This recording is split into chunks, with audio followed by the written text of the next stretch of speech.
All right, man.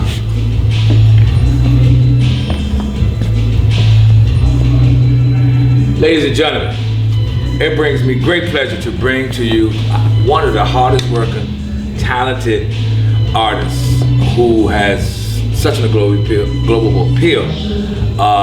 My friend, Dumi Right. Welcome. Thank you, man. Welcome to One-on-One with U Street TV. So I've spoken with you several times when I was first starting out. We talked at the Kennedy Center, but let's just go back for those that may not know you. Okay.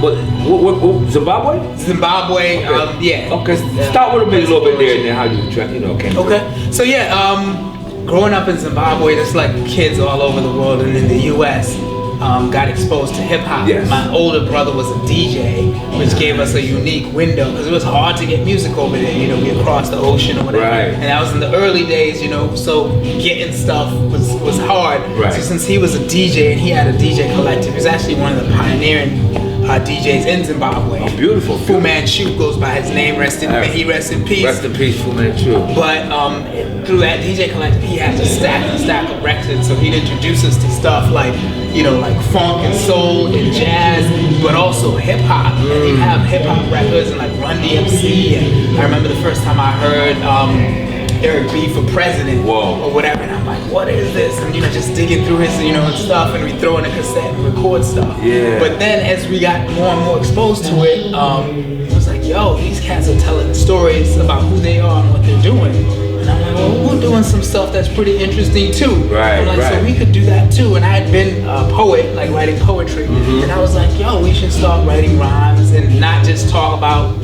just generic stuff. Right. We can specifically talk about the African youth experience. Right. Growing up and coming up. And I remember when I heard the message, you know, we heard Curtis Blow and, you know, a million other people, JVC Force, Right. a lot, you know, the UTFO and the Roxanne and all that stuff. But when I heard the message, Something about that like, message. it was just like I was transported to seeing what he's saying about life in the hood in America. You could see it, right? It was cinematic rap. It was vivid, like, you know, he was painting a picture. Yeah. And then I was like, imagine if we could do the same thing for folks that haven't been to Africa or don't know what it's like for kids growing up and kind of talk about our story, but also talk about African history through the music.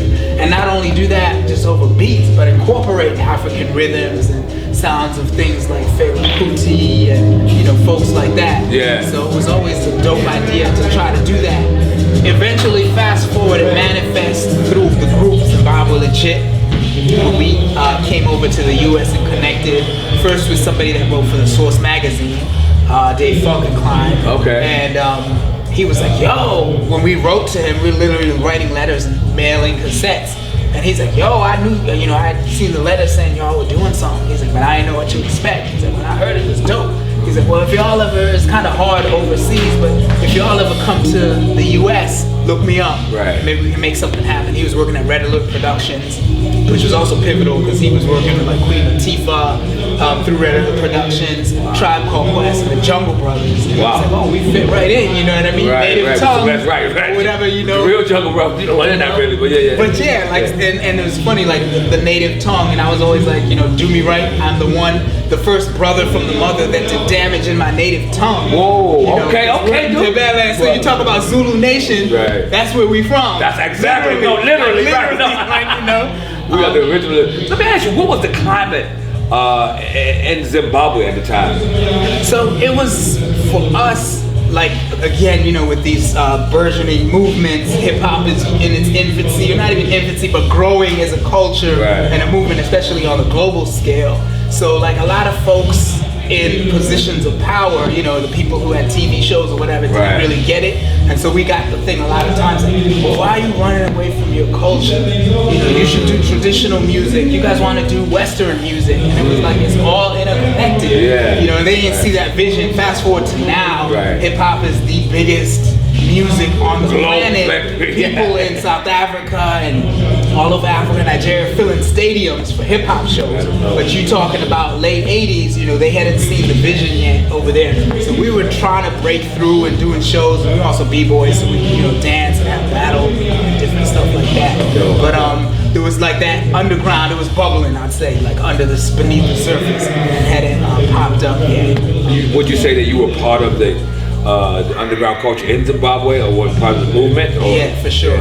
Like we had breakdance crews, so I started out dancing before I even started rapping. I noticed a lot of us did. Yeah. And it's funny, when I was talking to my man in Senegal, he was saying the same thing. He said he started out b-boying and dancing, and then moved into the hip hop and the rap and everything. But it was funny because, you know, late 80s, early 90s is kind of the Afrocentric era of hip hop. True indeed. And so you had people like King Son and, you know, the X-Clan and the Jungle Brothers and folks talking about, you know, the connection with our roots in Africa. And I remember when Stetsasonic did the conscious rap, yeah, for sure. And I remember when Stetsasonic, one of the other joints that kind of impacted us was Stetsasonic's AFRICA, Angola, South Africa, Zimbabwe. Okay. We in there. Oh yeah, you know, we kicking in the door. We coming. Yes sir. So it was a nice like segue to be like, yeah, we should be here. You know what I mean? We belong. So it felt good like that. But yeah, so once we came over and talked, you know, they were like, yeah, the stuff y'all is doing is thorough. The label Hollywood Basic had been set up out on the West Coast inside Organized Confusion, Pharaoh Monch and Prince Poe, the Lifers Group, and then Zimbabwe Legit was next on the roster. Wow. So that was real wild. What an amazing story. I was like 18 at the time, like just coming into it. Obviously, I haven't been a practitioner, but nothing, you know, on the industry and like all that stuff. And so started recording a record. Calliope Studios, which is also famous for, you know, the Jungle Brothers recorded there, Daylight recorded there, like 1 million people recorded at that famous studio. So we went in there to record, and they got Mr. Long from the Black Sheep. He produced a track. DJ Shadow produced a track. So it was just a real beautiful moment. And then we went, like my first big show, you know what I mean, like professional right. was they flew us to Japan for a label release party. So we were opening up for Organized Confusion in Japan. Wow. So it's like learning, front row seat, learning from the legends right there, you know, like Prince and Pharaoh, and seeing them, how they sound check, how they rehearse, how they, you know, control the crowd and everything. And, you know, we was nice in our own right too. You know what I mean? We've been performers, but seeing it on that scale and that level was a beautiful thing. And also seeing people in Japan being like, oh, you know, it's like amazing how far hip hop come. And your story is one I think is so powerful in terms of the influence of hip hop and how it took you to various places from out of Zimbabwe. And I mean, you came from Zimbabwe, you got a deal here in America, and then you went to Japan to perform. I mean, you know, you got a song with Chuck Rock, right? Yeah. Even just recent. And what I did, so I did a record a little while ago called The House of Stone. Right. And for those who don't know, Zimbabwe means House of Stone because it's the ancient stone city. See that? You learning something today? I'm learning. Zimbabwe means House of Stone. Yes, indeed. So you can't throw rocks at it. For sure. So when I did that record, like it was at a point of, you know, obviously you're doing the independent thing, you're doing everything on your own, and I was like, you know what? Let me just tap into all the influences and people that I had met and interacted with through my journey as this House of Stone record. So I got in touch with Chuck Rock, who obviously, you know, a legend and an influential person for me personally and professionally. Mike G from the Jungle Brothers, who, as I mentioned, we had known about and then later met, but then like we connected with, and one of the coolest brothers, like down to earth and like, you know, just getting him and folks like that. YZ, Stick from Dead Prez, a whole bunch of people, and I was like, let me just bring all these people that influenced me and influenced us and Zimbabwe and shit. And it's actually timely that we're talking about this because that came out on CD, that came out on digital, and never came out on vinyl. Right. And somebody hit me like 6 months ago and was like, yo, that never came out on vinyl. Let's talk about putting it out on vinyl. Okay. And 2 weeks later, you know, we ironed out a deal or whatever, so that joint's dropping probably in about 3 or 4 weeks on vinyl. Oh, dope. You know, limited edition of like 300 copies or something like that. It's great, man. It's great. Well, this is perfect timing. We're definitely gonna run this and promote this. Oh, Dumi Right, man. So what do you got? I love your story, man. I'm glad we sat down and talked. What do you got going there? You have a single release now, or what? So there's a couple records. I put out a single called "This Is My Calling," where I was just basically talking about my story, how I got here, you know, and also perseverance, because you're gonna hit setbacks. Yes. I've hit a lot of them, you know what I mean, and stuff.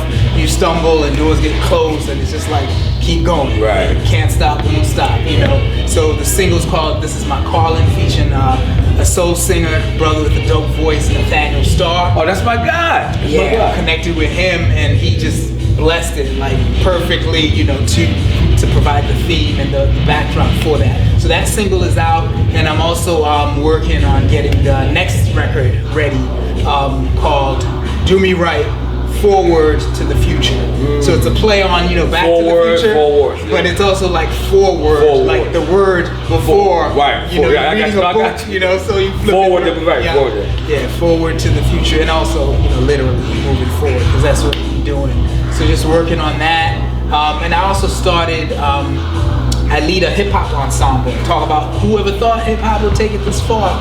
Connected with the professor at George Washington University, Awesome. and I spoke to a couple of his classes about my story, about the music business, and they were like, "Well, why don't we do something that's kind of like more permanent and also have more impact and like continued impact?" Right. So we started at the beginning of 2022 a hip hop ensemble. So I'm the director, lead of the hip hop ensemble at GW, and it's real cool because we got kids, like about students, like half a dozen musicians, half a dozen vocalists and MCs, and we come together. Oh, we wow. reinterpolate classics. We come up with To the new instruments joints. and the And so man. we've got a saxophone, we got keys, we got drums, we got guitar, we got like all kinds of stuff, and then we got some really talented students, you know, that will spit and tell different stories over some brand new stuff that we just made up, but also like we interpolate. So like we'll be like, yo, let's interpolate this tribe joint or whatever, you know, and it's almost like full circle, you know, tribe sampling, and then us, you know, I think I reinterpreting seen a it with video, a live little small instruments. sample video of that. Yes, yeah, indeed. it's been okay. Yeah. Well, man, we appreciate having you, man. Just let the folks know, my viewers know where they can, if they want to find out about the ensemble, your music, where they can find. Oh, word up. So everything on social